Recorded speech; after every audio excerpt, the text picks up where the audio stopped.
Começa agora o programa Hora e a Vez da Pequena Empresa, sempre levando para você muitas informações e atrações. Confira. O auditor e perito contador Vitor Estanquevicius esclarecendo pontos e tirando dúvidas dos contribuintes sobre o programa de autorregularização incentivada da Receita Federal. O economista Otto Nogami trazendo atualizações do panorama econômico brasileiro. O anúncio da assinatura do protocolo de intenções entre o SIMP e o IPEM São Paulo, parceria que visa o impulsionamento de tecnologia, inovação e o desenvolvimento das micro e pequenas indústrias. E nesta semana o presidente do SIMP, Joseph Cury, recebe o Dr. Felipe Calbucci, diretor consultivo da ABRHSP. Fique conosco.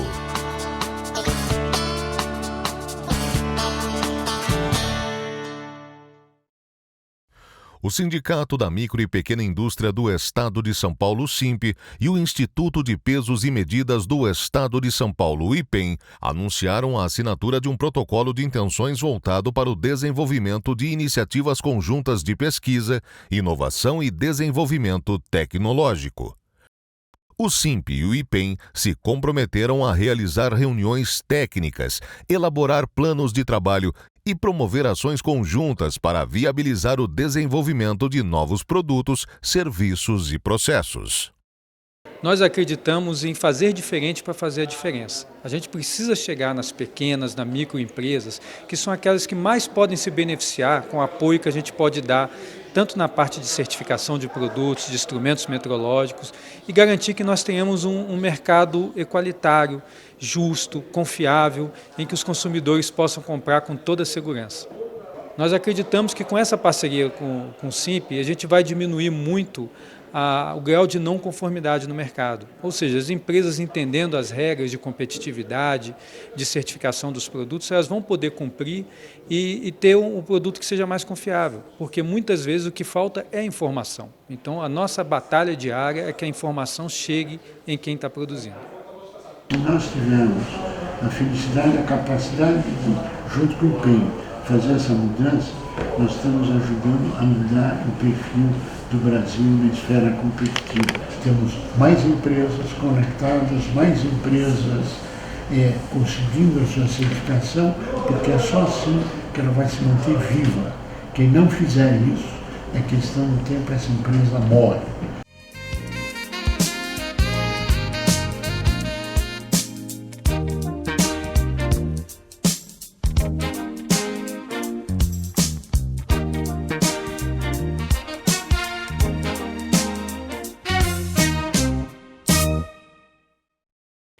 E a inflação, medida pelo Índice de Preço ao Consumidor Amplo, calculado pelo IBGE, referente ao ano de 2023, ficou em 4,62%. Claro, esse é um bom sinal, pois afinal esse indicador está mostrando que a inflação ficou um pouco abaixo do teto máximo da meta inflacionária. Entretanto, as perspectivas com relação ao ano de 2024 são muito grandes. Por quê? Porque ao decompormos o cálculo do IPCA, nós identificamos 9 grandes grupos que nós denominamos, em última instância, agregados homogêneos. E nesse conjunto, o agregado homogêneo mais importante, sem dúvida alguma, foi o item transportes, que apresentou uma alta de 7,14% ao longo do ano. Entretanto, o grupo que mais contribuiu para esse resultado final da inflação, sem dúvida alguma, foi o grupo de alimentação e bebidas. Temos que levar em consideração que o ano de 2023 foi um ano de recorde de safra. E isso impactou diretamente com relação aos alimentos consumidos nas residências e fora do domicílio. Entretanto, as perspectivas para esse ano de 2024, no que diz respeito à alimentação no domicílio, elas indicam uma preocupação. Por quê? Com o efeito do El Niño, a tendência natural é que a produção agrícola ela seja prejudicada.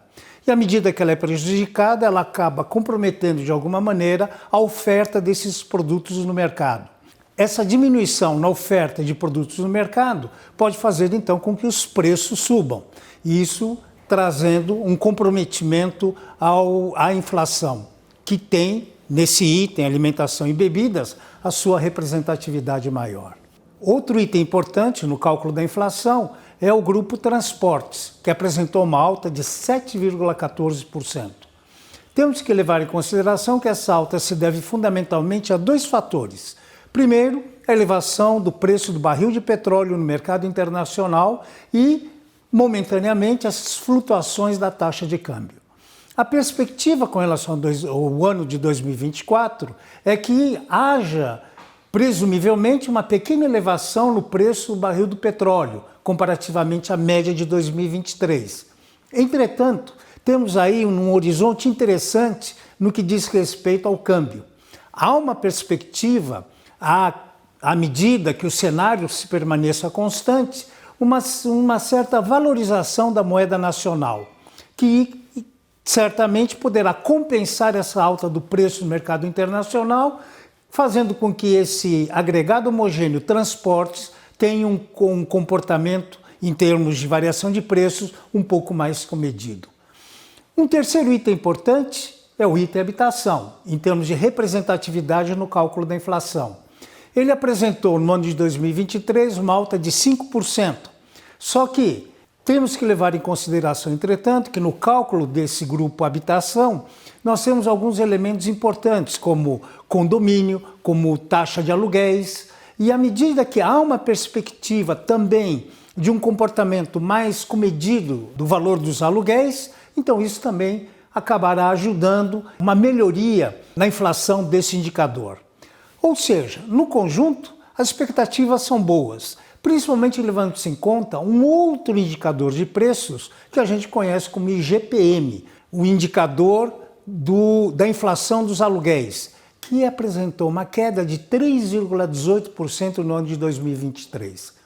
À medida que nós tenhamos essa acomodação do comportamento dos preços, principalmente das matérias-primas e dos bens intermediários, que são afetados diretamente pela taxa de câmbio, então nós temos aí realmente um cenário interessante em que a economia poderá se comportar de uma maneira mais adequada e comedida no que diz respeito a preços ao longo do ano de 2024.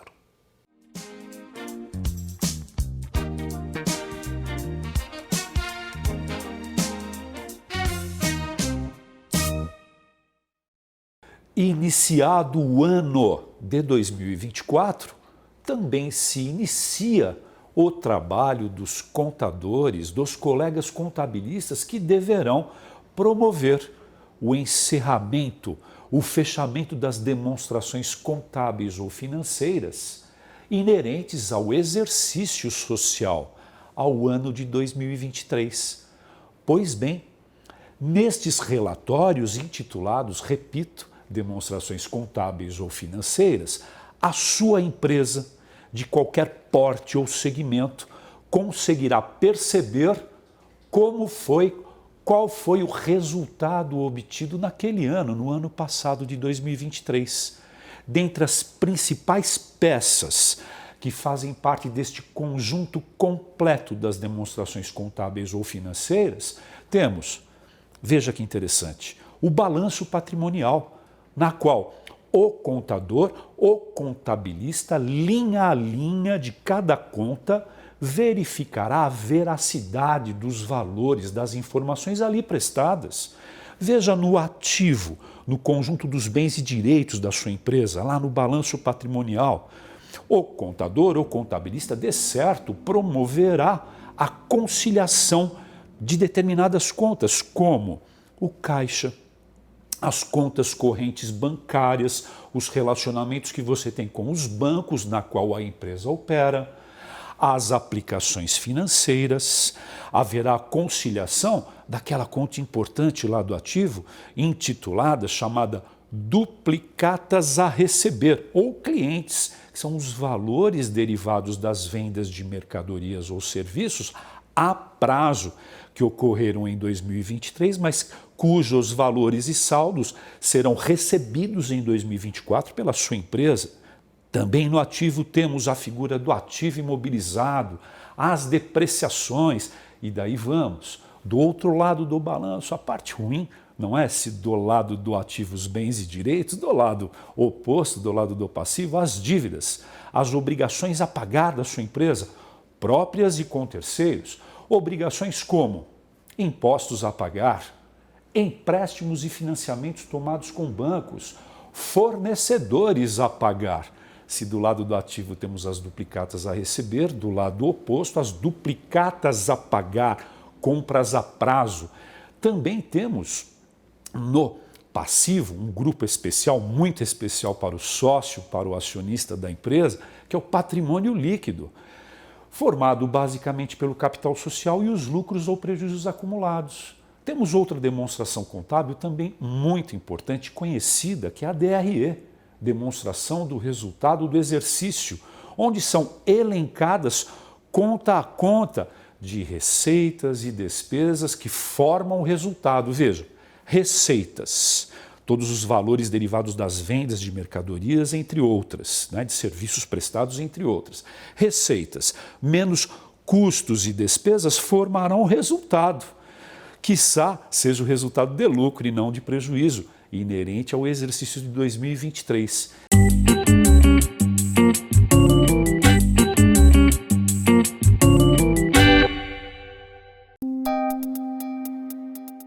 Entrevista da semana.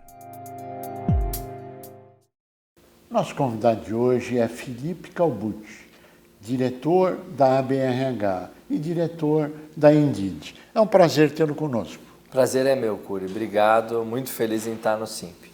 Nos conta um pouquinho o que é a ABRH, qual a missão e o que ela faz. Legal. Bom, a BRH é a Associação Brasileira de Recursos Humanos, né? BRH São Paulo, representando o estado de São Paulo, e ela nasce com o objetivo de apoiar os profissionais de RH desde o momento, seja um estágio, uma pessoa que está ingressando na carreira de recursos humanos, como é que ela pode se desenvolver, quem procurar, como desenvolver networking, passando por todos até chegando nos chamados CHROs, os diretores de RH. Então, como é que eles conversam sobre tendências? Então, o grande objetivo é ser um fórum onde essas pessoas de recursos humanos consigam elevar a profissão e estarem juntos. Para quê? Para contribuir com as empresas, para que as empresas sejam cada vez mais humanas. Na verdade, quando você faz essas reuniões objetivas, você está olhando o presente momento e projetando o futuro. Perfeito. E aí como é que fica a inteligência artificial? É bom, é ruim? Qual traz benefício ou traz prejuízo? Sua avaliação, por favor. Essa é a pergunta de... 10 milhões de dólares. Exatamente. Eu acredito que a gente tem que ter esses dois olhares. Você tem que ter o olhar positivo de tudo que vem trazer, mas a gente tem que ter preocupações e ficar atento a algumas questões para garantir que realmente a inteligência artificial contribua e não prejudique a sociedade e especificamente o setor de recursos humanos, que impacta todas as pessoas. Né? Claro. A empresa, ela existe, um dos maiores bens que ela tem são as pessoas. Perfeito. Né? Como é que a inteligência artificial no futuro vai afetar a área de RH e não só RH, mas nós vamos falar isso daqui a pouco. Perfeito. Como é que afeta? Principalmente nos processos. Né? Hoje, o profissional de recursos humanos, ele faz manualmente, digitalmente, mas através de inputs e interação, muita coisa. Estima-se que até 80% do que as pessoas fazem em RH é algo processual. Então, o grande ganho da inteligência artificial é otimizar esses processos para que as pessoas elas fiquem mais tempo cuidando das outras. Então, por exemplo, num processo de recrutamento, em vez de ficar lendo o currículo, ligando para as pessoas para agendar as entrevistas, isso a inteligência artificial pode fazer, e aí você está o quê? Mais focado para entrevistar a pessoa e tratar ela da melhor maneira possível. Para as conversas de contratação com inteligência artificial, isso significa desemprego na área, isso significa requalificação da área, o que significa na essência. Isso é o que todo mundo quer saber, porque dá sempre muito receio, né? Porque se vai mudar, 80% do que as pessoas fazem vai mudar, então as pessoas vão ser mandadas embora. Mas não, o que vai acontecer é que vai ter um novo propósito, né? A grande habilidade de hoje e daqui para frente é a adaptabilidade. Então, não significa que as pessoas vão perder os empregos, muitos empregos eles vão terminar, muitos empregos vão ser alterados em o que você faz, mas muitos outros serão criados. Então, a gente acredita que o saldo ele é inclusive positivo, né, de aumento de produtividade e aumento de qualidade de vida, inclusive, para as pessoas. Na verdade, elas vão ter que se requalificar. Perfeito. E a régua vai subindo cada vez mais, o que significa profissionais cada vez mais profissionais na área, ou seja, mais voltado ao relacionamento, a entender as pessoas, ajudar as pessoas, melhorar o ambiente de trabalho, etc., e deixar a máquina fazer o que ela faz automaticamente. Concordo. Então, assim, e é quase como se tivesse duas grandes habilidades que vão ser dois grupos de habilidades que vão ser os mais demandados. Um é saber usar a tecnologia. Então, isso é algo que todo mundo, em todas as profissões, vai precisar fazer, inclusive e melhorar o padrão. E melhorar o padrão. E o outro, quais são as habilidades que a máquina não substitui? É o contato, é a empatia, é a comunicação, é a criatividade, é a curiosidade, né? Então, são chamadas muitas vezes num jargão aí de soft skills, né? São aquelas e são habilidades difíceis de treinar, porque quando você fala o contrário das soft skills, que a turma chama, é o tal do hard skills, né? O que é hard skill?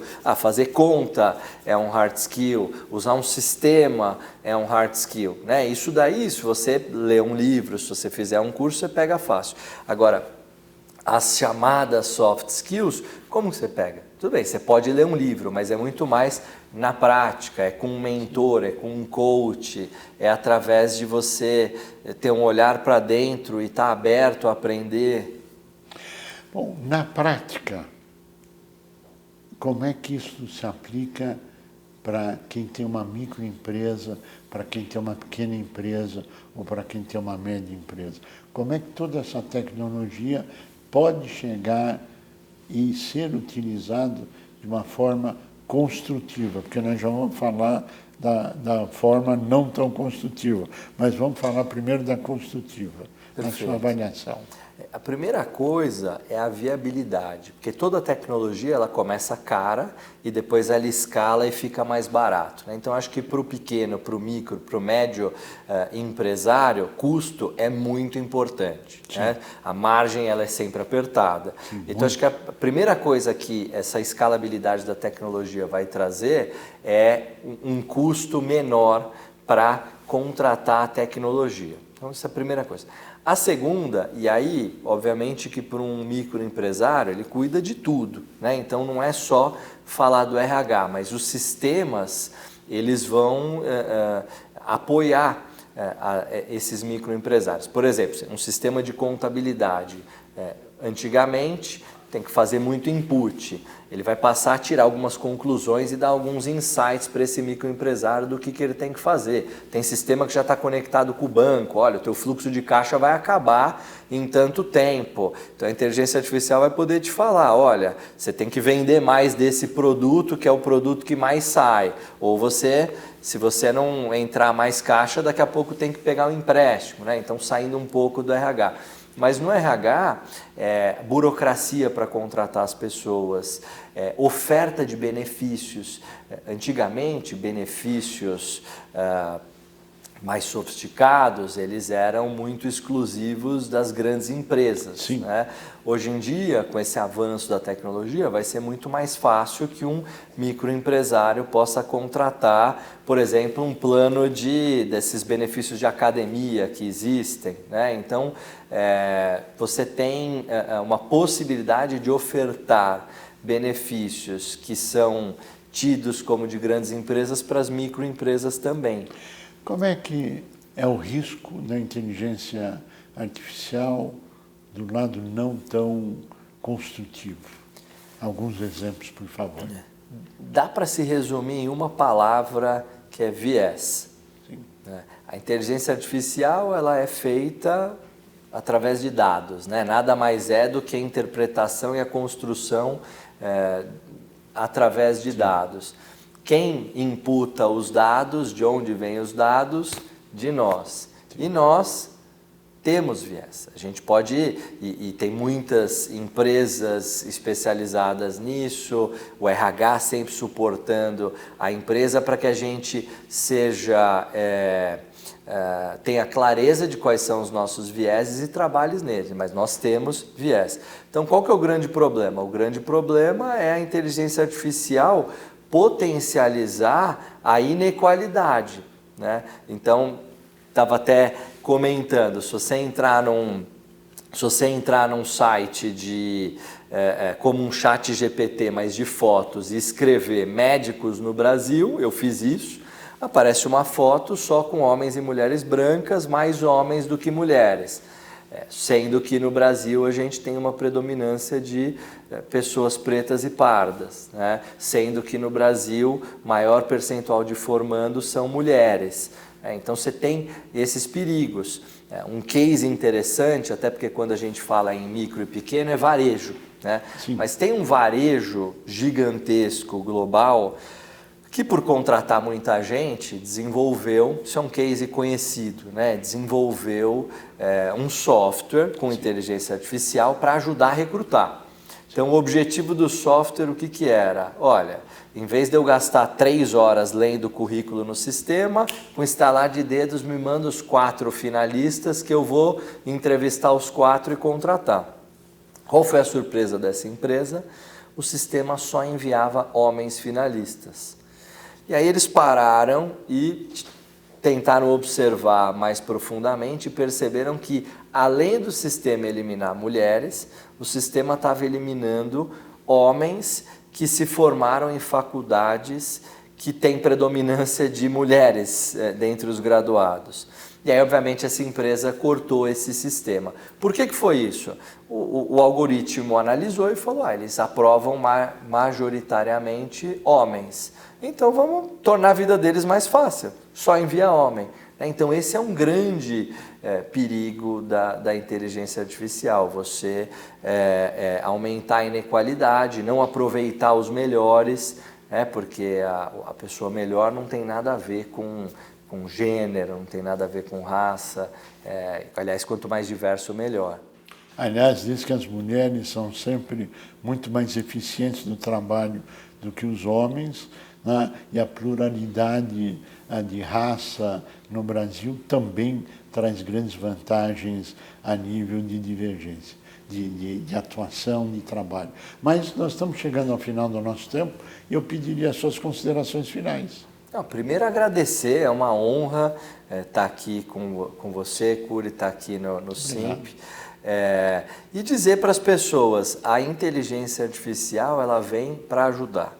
Ela não vem para tirar emprego, ela vem para criar empregos. Mas o que a gente tem que estar atento? No nível individual, adaptabilidade, estar aberto para aprender. E no nível como sociedade, a gente tem que monitorar a atuação da inteligência artificial. A empresa que eu trabalho, além da BRH, na Indeed, a gente criou uma área de responsabilidade de inteligência artificial. Porque tudo na nossa empresa é algoritmo, então a gente criou um time que audita os desenvolvedores do algoritmo para garantir que a gente minimize o viés. Acessível para empresa de pequeno porte, para microempresa, para pequenas, ou o custo é só para grandes corporações hoje? Acessível e inclusive gratuito. Você tem uma sessão gratuita, o microempresário ele pode entrar no site. Como é que ele acessa? é indeed.com.br, Indeed é indeed.com.br. Se acessa, posta a vaga, é tudo de graça. Tem opções pagas, mas a opção de graça, ela resolve o problema do microempresário. Felipe, nós queremos agradecer muito, Felipe Calbucci, claro, agradecer muito a sua participação, desejar pleno êxito, que a inteligência artificial traga as coisas boas, as ruins que sejam deletadas, para o benefício da sociedade e a evolução do mundo. A você que esteve conosco, nosso mais profundo agradecimento, com a certeza que estaremos juntos na semana que vem. Até lá!